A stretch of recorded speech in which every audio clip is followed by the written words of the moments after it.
নরসিংদীর রায়পুরায় পৈতৃক সম্পত্তির ওয়ারিশের অংশ ফিরে পাওয়ার দাবিতে সংবাদ সম্মেলন করেছেন ভুক্তভোগী ওয়ারিশগণ। শুক্রবার সকালে পৌর এলাকার টেকপাড়া এলাকায় তাদের নিজ বাড়িতে এ সংবাদ সম্মেলন অনুষ্ঠিত হয়।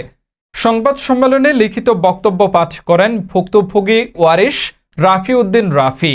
তিনি অভিযোগ করে বলেন, তার বড় ভাই নিজামুদ্দিন দীর্ঘ প্রায় ৩৫ বছর ধরে থানা পুলিশের প্রভাব খাটিয়ে তাদের পৈতৃক সম্পত্তির ওয়ারিশ অংশ দখল করে রেখেছেন।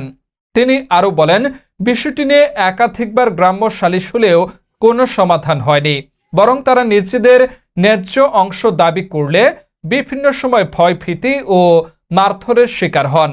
এছাড়াও অভিযুক্তদের ছেলে মেয়েরাও তাদের সঙ্গে দুর্ব্যবহার ও গালিগালাজ করে বলে অভিযোগ করেন তিনি।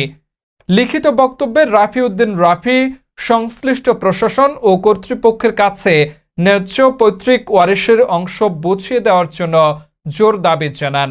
আমার বড় ভাই নিজামুদ্দিনের চরিত্র রায়পুরবাসী সবাই জানে। সেই দীর্ঘদিন যাবৎ প্রশাসনের লোকের সাথে চলাচলের কারণে তার পরিবারবর্গ প্রশাসনের দাপট খাটিয়ে আমাদের উপর অন্যায় অত্যাচার করে। বহুত দেন দরবার হয়েছে। আমরা দরবারের মধ্যে কুদুস মেয়র, জামাল মোল্লা, তাজু ভাই, রাজনা তাজে এরা অনেক দরবার করছে। তারপরে আমি তিন বোন দাঁড়ায় কইছি বাড়ির বন্ডক সন্ডক আমরা এতে কিচ্ছু লাগতো না, আমরা তিন বোনের বন্ডক আমরা তিন বাইরে দিয়া গেলাম, আর বাড়ি বান্ধা থাকবো।